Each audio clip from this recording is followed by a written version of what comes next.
This forecast is powered by Comfort Now, comprehensive heating and cooling solutions for Atlantic and Gateway counties. And this was a scene earlier on around 4:30 this afternoon. Our Glen Insurance cam overlooking the Whitehorse Pike into Atlantic City. Look at how pretty that sky is. Just after a couple snow squalls blasted through the region. Temperatures today on the cold side, we managed to get to 43 briefly at the airport in Egg Harbor Township. If you live up in Camden or Gloucester or Salem County, you weren't that lucky as you were stuck in the upper 30s all day. West winds at 17 right now. And we are going to continue to see those winds pretty much status quo, gusting to 25 or 30 overnight. And that is going to play into some very cold real feel temperatures overnight. And dangerous cold is coming our way. Don't forget to let your faucets drip a little bit, because in these conditions, you can obviously get your pipes to freeze up. And please bring the animals indoors. I will stress that every single weather forecast, as it's very important to me. 11 right now in Scranton. This right here, this air mass that is over northeast Pennsylvania, over the Pocono Mountains, this is going to continue to push to the southeast.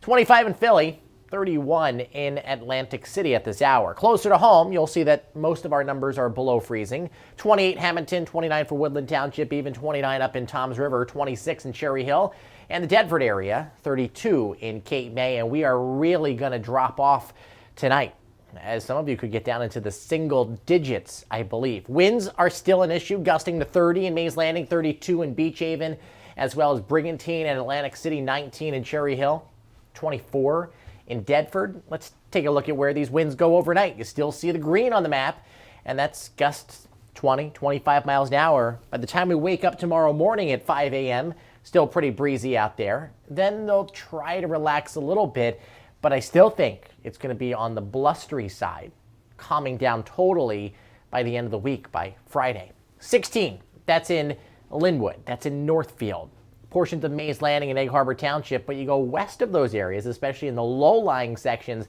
of South Jersey, could get closer to, say, 10 degrees, and then you have to factor in that wind, and this is what it's going to feel like out there. How about 2 below in Cherry Hill, 1 below in Bridgeton, 3 degrees in Salem. So you get the idea. 4 below in Woodland Township. You don't need me to tell you that it's not good for your health to be out in this, but if you do have to be out, layers, layers, layers. Sunny skies on your Thursday, 29 degrees. Our real feel temperatures are only going to be in the teens. We're technically going to be about 10 degrees colder than today, but with the winds calming down a little bit, it's not going to feel as cold. I honestly tell you, I was out there earlier on walking through Philadelphia, and it felt like the coldest day of the season. 36 on Friday. We start to moderate a little bit. We are still very cold, though. Now, let's talk about our upper air pattern and where we go for the next week or two. Clearly, we're cold. This is up at 500 millibars. This is about 15,000 feet above our head, all the way up there. Anywhere you see red, that's indicative of high pressure, higher heights, a lift in the jet stream, and the opposite is true for these areas of blue. So that's where you're looking at low pressure and troughiness and storminess and whatnot. Generally colder weather. So clearly we're cold today. Tomorrow we'll finish out the week on the cold note, but this is going to start to move in, and this is what it looks like next week. I think we're going to see several days at 45 to 52. That's the range in our temperatures. Complete opposite pattern opposed to where we are right now, where the trough in the jet stream is out here in the west, and then you got high pressure over the east. That ridge is actually going to force a storm that originally 10 days ago was modeled. That's why you don't trust forecast models out beyond 5 days, which was modeled to become a major snowstorm for us. That's not going to happen, as this ridge is going to basically block it and allow it to go underneath here.